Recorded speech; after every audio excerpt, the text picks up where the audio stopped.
한 소년이 연을 날리고 있었습니다. 그런데 너무 높이 올라가는 바람에 보이지 않게 되었습니다. 마침 지나가던 사람이 소년을 바라보며 물었습니다. 얘야, 연이 보이지 않는구나. 어디 있는지 너는 알고 있니? 그러며 알다마다요, 이 줄을 잡아보세요. 팽팽하잖아요. 눈에 보이지 않지만 지금 제 머리 위에서 푸른 하늘을 날고 있어요. 줄을 잡아보면 금방 알 수 있거든요. 소녀는 얼레에 묶인 실이 하늘 위로 쭉 뻗은 것을 보고 머리 위에 있다는 사실을 확신했습니다. 이처럼 보이지 않는 하나님의 손길이 언제나 함께 하시며 우리를 지키시고 보호하십니다. 때때로 우리 인간의 이성과 경험으로는 이해할 수 없는 일들이 일어나기도 합니다. 도저히 감당할 수 없는 어려운 장벽에 부딪히면 누구나 낙심하게 됩니다. 그러나 하나님을 찾고 도우심을 구하면 권세와 능력이 임합니다. 우리가 잊지 말아야 할 것은 절망적인 그 순간 하나님께서는 이미 가까이에 계십니다. 그러므로 지금은 비록 고달프고 힘들다 손치더라도 좌절하지 말아야 합니다. 믿음으로 나아가면 외면하지 않으시고 반드시 응답하시는 하나님이십니다. 따라서 모든 걱정, 근심, 염려, 삶의 모든 상황을 온전히 맡겨야만 합니다. 시편 42편 5절에서는 이렇게 말씀합니다. 내 영혼아 내가 어찌하여 낭망하며 어찌하여 내 속에서 불안해하는가. 너는 하나님께 소망을 두라. 그가 나타나 도우심으로 말미암아 내가 여전히 찬송하리로다. 절망의 순간 모든 찾는 이들에게 영원한 생명과 소망과 기쁨을 주시는 하나님이십니다. 존 F 케네디 대통령은 종종 아일랜드 소년들의 이야기를 했다고 합니다. 아일랜드 소년들은 높은 울타리를 만나면 쓰고 있던 모자를 담장 너머로 집어 던집니다. 그러면 모자를 줍기 위해서 무슨 수를 쓰든지 벽을 넘어야 하기 때문입니다. 요즘 나라 안팎의 상황을 보면 낙심하고 실망할 수밖에 없습니다. 그러나 풍랑 한복판에서도 편안히 주무셨던 예수님처럼 조금도 두려워하지 마십시오. 지금까지 은총을 베풀어 주신 하나님께서 현재의 고난도 반드시 이기게 하십니다. 본문 6절에서는 이렇게 말씀합니다. 너희는 여호와를 만날 만한 때에 찾으라. 가까이 계실 때에 그를 부르라. 이 말씀은 암담한 상황 속에서 갈 바를 알지 못하면서도 하나님을 찾지 않는 이스라엘 백성들에게 선포되어진 말씀입니다. 그렇다면 만날 만한 때, 가까이 계실 때의 의미는 무엇일까요? 하나님을 만날 수 있는 어떤 특별한 시간이 있다는 말씀입니까? 아니면 하나님을 만날 수 있는 어떤 장소가 있다는 뜻일까요? 이 말씀은 시간과 장소의 개념이 아니라 하나님께서 자비로우신 두 팔을 벌리시고 사람들이 돌아오기를 열망하시는 은혜의 때를 의미합니다. 이사야 49장 8절에서는 이렇게 말씀하고 있습니다. 여호와께서 이같이 이르시되 은혜의 때에 내가 네게 응답하였고 구원의 날에 내가 너를 도왔도다. 예수님께서는 우리에게 구원의 문이 되어주셨습니다. 하나님께서는 누구든지 구원의 문으로 들어갈 수 있게 하셨습니다. 그러나 그 문을 무한정 열어놓는 것이 아니라 닫는 때가 있습니다. 구원의 문이 닫히면 그 후에는 들어가고 싶어도 들어갈 수 없습니다. 누가복음 13장 25절에서는 이렇게 말씀하고 있습니다. 집주인이 일어나 문을 한 번 닫은 후에 너희가 밖에 서서 문을 두드리며 주여 열어주소서 하면 그가 대답하여 이르되 나는 너희가 어디에서 온 자인지 알지 못하노라 하리라. 그러므로 아직 열려 있을 때 주저하지 말고 들어가야만 합니다. 만약 구원의 문이 언제 닫히는지를 정확하게 알 수만 있다면 닫히기 전에만 들어가면 됩니다. 그러나 안타깝게도 그 시점은 사람에게 있는 것이 아니라 하나님의 주권 하에 있습니다. 그러므로 구원의 초청 앞에서는 누구도 여유가 없습니다. 사람들은 구원의 문이 언제나 열려 있을 것이라고 착각합니다. 그러나 주님께서 그 문을 닫으시면 절대로 다시 열려지지 않습니다. 그때는 이미 늦었고 아무리 간청하고 아무리 항번해도 소용없습니다. 고린도후서 6장 2절에서는 이렇게 말씀합니다. 보라 지금은 은혜 받을 만한 때요 보라 지금은 구원의 날이로다. 여호와를 만날 만한 때에 찾으라고 하는 이 말씀은 긴급성을 내포하고 있습니다. 그러므로 주님께서는 우리를 향하여서 너희는 항상 깨어 있으라고 말씀하셨습니다. 그러므로 문이 열려 있을 때에 들어갈 수 있는 여러분들이 되시기를 주님의 이름으로 축원합니다. 왜 하나님을 찾으라 부르라고 말씀하셨을까요? 하나님의 백성들이 하나님을 찾지 않았고 하나님의 백성들이 하나님을 부르지 않았기 때문입니다. 당시 이스라엘 백성들은 바벨론 포로 중에 있었습니다. 예루살렘 성전은 무너져 내렸고 나라도 빼앗긴 상황에 있었습니다. 그들은 회개하고 하나님께로 돌아서야만 했습니다. 하지만 오히려 하나님을 잊어버리고 자기들을 포로로 잡아온 바벨론에 점점 동화되어져 갔습니다. 하나님을 찾지 않는 그들의 심령에는 어느 순간 무성한 가시나무와 찔레가 무성하게 자라기 시작했습니다. 그러자 하나님께서는 선지자를 통하여서 너희가 사는 길은 내게로 돌아오는 길이라고 선포하고 있습니다. 왜냐하면 주님만이 길이요 진리요 생명이시기 때문입니다. 사도행전 4장 12절에서는 이렇게 말씀합니다. 다른 이로서는 구원을 받을 수 없나니 저나 사람 중에 구원받을 만한 다른 이름을 우리에게 주신 일이 없음이라 하였더라.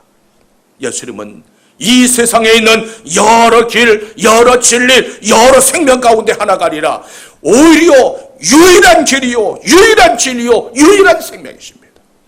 요즘 이 세상은 상황윤리가 판을 치고 있습니다. 주 앞에 나가 예배드리면 천박한 신앙이라고 매도되는 세상입니다. 세상의 권세자들은 구상권을 행사하겠다고 위협하고 있습니다. 많은 사람들이 그 말에 동의하고 많은 사람들이 그 이야기에 박수를 칩니다. 그러나 아무리 거대한 고래를 할지라도 죽으면 떠내려갑니다. 반면에 아무리 작은 송사리조차도 살아있기만 하면 물살을 거슬러 올라갑니다.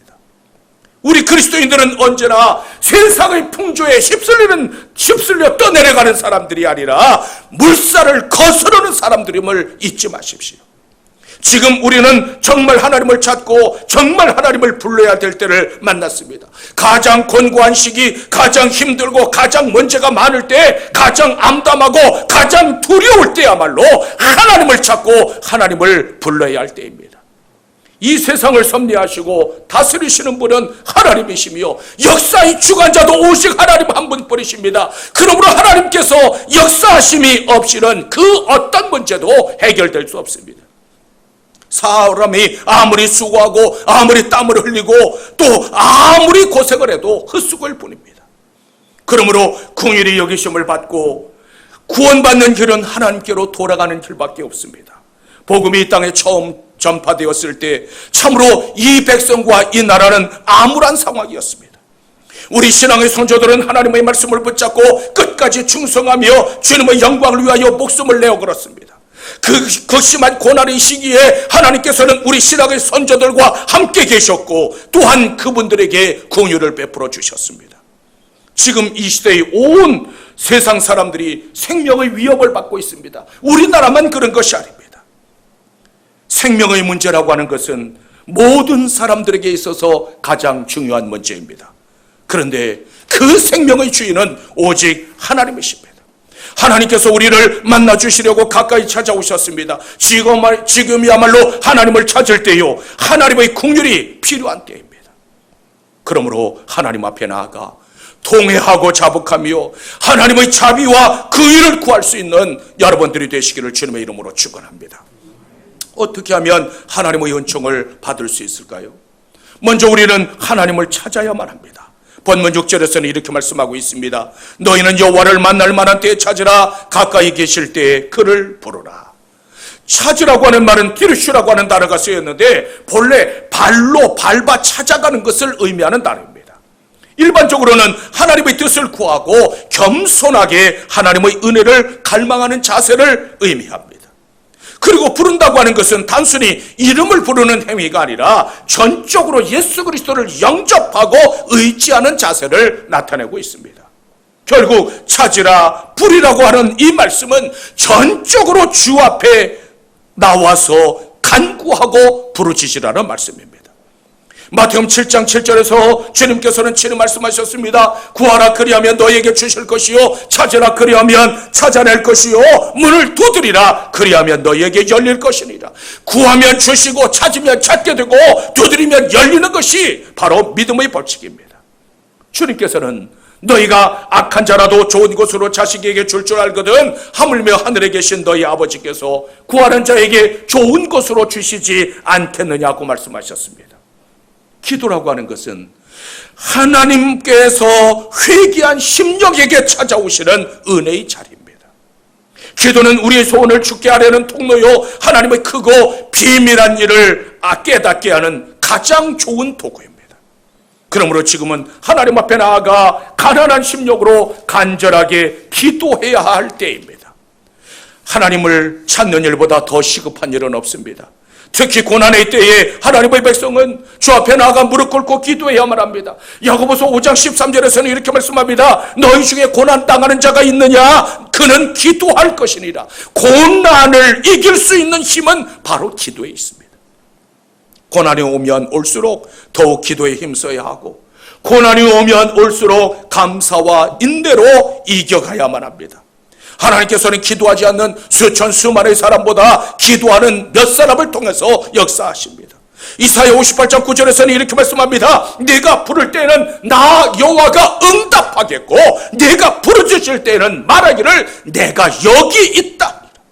우리가 주 앞에 나아가 간절하게 부르짖으면 주님께서 분명히 응답하시겠다고 약속하셨습니다. 또한 주님께서 내가 여기 있다 말하리라. 기도하면 그 문제에 하나님께서 개입하시겠다는 약속입니다. 엘리야는 우리와 성정이 같은 사람이었지만 하늘문을 열기도 하고 닫기도 했습니다. 믿음의 기도는 전능하신 하나님의 손이 역사하게 합니다. 스바냐 3장 17절에서는 이렇게 말씀합니다. 너희 하나님 여호와가 너희 가운데 계시니 그는 구원을 베푸실 전능자이시라. 그가 너로 말미암아 기쁨을 이기지 못하시며 너를 잠잠히 사랑하시며 너로 말미암아 즐거이 부르며 기뻐하시리라. 다니엘은 하루 3번씩 창문을 열고 목숨을 내어놓고 기도했습니다. 느헤미야는 예루살렘의 황폐와 환랑 중에 있는 조국을 위해 울면서 기도했습니다. 우리 신학의 선진들도 하나님을 사랑하고 나라와 백성을 사랑하고 또한 그 백성들을 위해서 기도하며 목숨을 걸었습니다. 하나님께서 이 시대에 우리를 택하시고 구별하신 목적도 바로 여기에 있습니다. 잠언 8장 17절에서는 이렇게 말씀합니다. 나를 사랑하는 자들이 나의 사랑을 입으며 나를 간절히 찾는 자가 나를 만날 것이니라. 그러므로 주를 사랑하며 전심으로 주를 찾을 수 있는 여러분들이 되시기를 주님의 이름으로 축원합니다. 또한 우리는 하나님께로 돌아가야만 합니다. 본문 7절에서는 이렇게 말씀합니다. 악인은 그의 길을 불의한 자는 그의 생각을 버리고 여호와께로 돌아오라. 그리하면 그가 긍휼히 여기시리라. 우리 하나님께로 돌아오라. 그가 너그럽게 용서하시리라. 하나님께서는 회개할 것을 촉구함과 동시에 용서를 약속하시고 있습니다. 하나님께서는 악인이라 할지라도 그 죄로 말미암아 멸망당하는 것을 조금도 기뻐하시지 않습니다. 오히려 악하고 불의한 자라 할지라도 회개하고 구원에 이르기를 원하십니다. 그러므로 악한 길과 악한 생각을 버리고 내게로 돌아오라고 초청하고 있습니다. 주님께서는 내가 의인을 부르러 온 것이 아니라 죄인을 부르러 오셨다고 말씀하셨습니다. 그러므로 아무리 중한 죄를 범한 악인이라 할지라도 회개하면 반드시 용서하십니다. 돌아오라고 하는 말은 야쇼브라고 하는 단어가 쓰였는데 떠났던 곳으로 다시 돌아가는 것을 뜻합니다. 사람은 하나님의 형상으로 지음을 받았습니다. 우리의 심령 속에는 하나님을 사모하는 마음이 새겨져 있습니다. 따라서 모든 인생은 하나님께로 돌아가야만 합니다. 옛 생활 양식을 버리고 하나님께로 돌아가서 그의 말씀에 순종하는 것을 가리켜 우리는 회개라고 말합니다. 하나님은 사랑과 긍휼과 용서의 하나님이십니다. 집을 나간 탕자를 기다리는 아버지의 모습 속에서 하나님의 모습을 찾을 수 있습니다. 자식이 방탕한 삶에서 돌아오지 않을 때 그 부모는 하루도 편할 날이 없습니다. 아버지는 그 자식이 돌아오기만을 애타는 마음으로 기다립니다. 그런데 아버지는 아들이 돌아오기 전에 이미 용서를 해놓고 기다리고 있습니다. 이것이 무한한 사랑으로 기다리시며 용납하시는 하나님의 모습입니다. 돌아오면 모든 죄를 다 용서하시고 새롭게 변화시켜 주십니다. 요한일서 1장 9절에서는 이렇게 말씀합니다. 만일 우리가 우리 죄를 자백하면 그는 미쁘시고 의로우사 우리 죄를 사하시며 우리를 모든 불의에서 깨끗하게 하실 것이리라. 그렇다면 하나님께서 용서하시는 진실한 회개란 무엇일까요? 악인은 그의 길을, 불의한 자는 그의 생각을 버리고 여호와께로 돌아오라고 했습니다. 따라서 악한 생활 방식과 마음의 완악함을 버리고 돌아서야만 합니다. 회개는 단지 죄를 고백함으로 끝나는 것이 아니라 완전한 삶의 변화로 나타나야만 합니다. 요엘 1장 13절에서는 이렇게 말씀하고 있습니다. 너희는 옷을 찢지 말고 마음을 찢고 너희 하나님 여호와께로 돌아올지어다. 그는 은혜로우시며 자비로우시며 노하기를 더디하시며 인애가 크시사 뜻을 돌이켜 재앙을 내리지 아니하시리라. 이스라엘 백성들은 무서운 재앙이나 극심한 재난에 직면했을 때 옷을 찢었습니다. 그런데 점차 이 옷을 찢는 것이 형식에 빠졌을 때에 그때 너희 옷을 찢지 말고 마음을 찢어라. 참된 회개는 옷을 찢는 것이 아니라 마음을 찢어야 한다고 말씀하고 있습니다.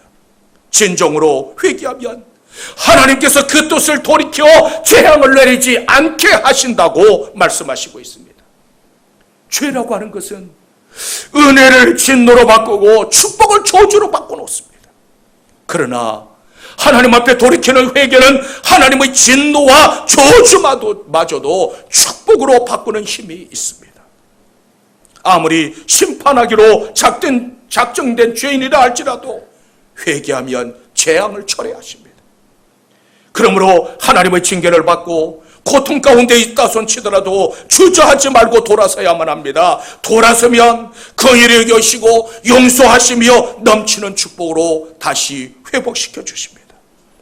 그렇다면 여러분들은 진정으로 회개한 사람들입니까? 변화된 새 사람이 여러분들을 지배하고 있습니까? 돌아섬으로 다시 쓰임받는 사람이 있는가 하면 끝까지 돌아서지 않음으로 말미암아 멸망의 대명사가 된 사람도 있습니다. 베드로는 예수님을 3번씩이나 부인하는 죄를 범했지만 닭이 울 때에 심히 통곡하며 회개함으로 초대교회의 반석이 되었습니다. 반면에 가룟 유다는 돌아서지 않음으로 묵을 메고 창자가 흘러나와 죽는 비극의 주인공이 되고 말았습니다. 돌아서면 사랑의 주님, 용서의 주님을 만날 수 있습니다. 그러므로 진정한 회개로 진노와 재앙까지도 은혜와 축복으로 바꿔갈 수 있는 여러분들이 되시기를 주님의 이름으로 축원합니다. 또한 우리는 하나님의 섭리를 인정해야만 합니다. 본문 8절로부터 9절에서는 이렇게 말씀합니다. 이는 내 생각이 너희 생각과 다르며 내 길은 너희의 길과 다름이니라. 여호와의 말씀이니라. 이는 하늘이 땅보다 높음 같이 내 길은 너희 길보다 높으며 내 생각은 너희의 생각보다 높음이리라. 생각이라고 하는 것은 마치 이 핸들과 같습니다. 자동차를 이 핸들을 왼쪽으로 돌리면 왼쪽으로 차가 가고 오른쪽으로 방향을 돌리면 오른쪽으로 가게 됩니다. 마찬가지로 이 생각이라고 하는 것은 그 생각에 따라서 선하고 행복한 삶을 살아갈 수도 있고 악하고 추한 모습으로 살아갈 수도 있습니다. 사람은 하나님의 형상으로 지음받았기 때문에 생각하고 사랑하고 용서할 수도 있습니다. 하지만 하나님과는 근본적으로 차이가 있습니다. 따라서 참된 신앙이란 하나님과 사람의 본질적인 차이를 겸손하게 인정하는 데서부터 출발합니다. 하나님의 생각은 언제나 거룩하고 의로우시며 변함이 없습니다. 그러나 사람의 생각은 속되고 추하며 시기와 질투와 분노와 미움 등등이 가득 차 있습니다. 따라서 지극히 높으신 하나님을 인정해야만 그 앞에 겸손히 무릎 꿇을 수 있습니다. 우리가 높으신 하나님의 뜻과 그 하나님의 섭리를 알 수 있는 길이 없을까요? 고린도전서 2장 10절에서는 이렇게 말씀하고 있습니다. 오직 하나님의 성령으로 이것을 우리에게 보이셨으니 성령은 모든 것 곧 하나님의 깊은 것까지도 통달하시느니라. 사람의 일은 사람 속에 있는 영 외에 누가 알리요? 이와 같이 하나님의 일도 하나님의 영 외에는 아무도 알지 못하느니라. 하나님께서는 오직 성령을 통해서 자신의 뜻을 분명하게 보여주십니다. 그러므로 성령의 인도하심이 없이는 하나님의 비밀을 알 수도 들을 수도 생각할 수도 없습니다. 마태복음 16장 16절로부터 17절에는 베드로의 신앙 고백이 있습니다. 시몬 베드로가 대답하여 이르되 주는 그리스도시요 살아계신 하나님의 아들이시니이다. 예수께서 대답하여 이르시되 바요나 시몬아 네가 복이 있도다. 이를 네게 알게 하리는 혈육이 아니려 하늘에 계신 내 아버지시니라. 베드로가 이처럼 놀라운 신앙을 고백을 할 수 있었던 결정적인 이유는 사람의 가르침이 아니라 하늘에 계신 내 아버지께서 알게 하셨다고 말씀하고 있습니다. 성령님께서 조명하심으로 주께서 그리스도 되심을 고백할 수 있었습니다. 성령은 우리에게 가장 좋은 선물이요 또한 삶의 원천입니다.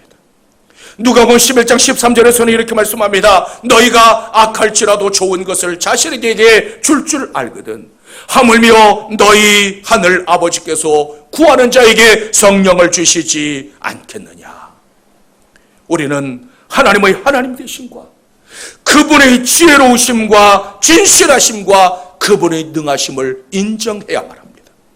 그리고 성령 충만하기를 힘쓸 수 있는 여러분들이 되시기를 주님의 이름으로 축원합니다. 생선 장수가 청어를 한입 머리에 이고 청어 사세요, 청어 사세요 외치면서 가고 있었습니다. 우연히 지나가던 한 어느 선교사를 만나게 되었습니다. 선교사가 묻습니다. 한 마리에 얼마입니까? 한 마리에 한 양씩입니다. 그러자 선교사가 전부 몇 마리냐고 물었더니 27마리라고 대답을 했습니다. 그러자 선교사는 27마리의 값을 모두 주면서 이렇게 말합니다. 저에게는 딱 2마리만 주세요. 그리고 나머지는 다시 이고 가면서 어려운 사람들에게 돈을 받지 말고 나누어 주세요. 청장수는 정말 신이 났습니다. 지금까지 살아오면서 이처럼 좋은 날이 없었습니다. 그 전보다 더욱더 크게 소리를 질러댑니다. 싱싱한 청어를 돈을 받지 않고 거저드립니다. 나오는 사람들에게 다 드립니다. 누구든지 나와서 받아가세요. 그런데 무슨 영문인지 아무리 크게 외쳐대도 한 사람도 나오지 않았습니다. 나오기만 하면 정말 싱싱한 청어를 받을 수 있었지만 돈을 받지 않는다고 하는 것 때문에 믿지 못했습니다. 하나님께서는 이미 아들을 십자가에 내어주심으로 우리의 모든 죄의 값을 청산하셨습니다. 이제는 누구든지 돌아오기만 하면 값없이 용서하시겠다고 말씀하십니다. 하나님께서 거저 주시는 이유는 결코 값이 싸서가 아닙니다. 값을 주고서는 도저히 얻을 수 없기 때문에 거저 주셨습니다. 따라서 우리가 하나님의 은혜의 보좌 앞에 나갈 수 있다는 것은 가장 큰 은혜요 또한 축복입니다. 하지만 이 구원이라고 하는 것이 아무리 거저 얻는 것이라 할지라도 믿음이 없이는 받을 수 없습니다. 그러므로 하나님의 초청에 믿음으로 결단하고 나아감으로 우리 주를 만나는 귀한 은혜가 여러분 모두에게 함께 하시기를 주님의 이름으로 축원합니다. 오늘도 우리 같이 기도했으면 합니다. 아버지요, 우리를 구원하소서. 아버지, 우리가 주님 앞에 돌아왔나이다. 우리가 주님 앞에 자복하나이다. 우리가 주님 앞에 머리 숙였나이다. 주여, 이 땅에 드리워져 있는 재앙의 그림자를 이제는 몰아내 주시옵소서. 우리가 하나님의 백성으로 당당하게 하옵소서. 주 앞에 나오기를 더디하지 않게 하옵소서. 주님을 찾는 일에 열심히 있게 하여 주옵소서. 우리 묵상 가운데 조용히 기도하도록 하겠습니다.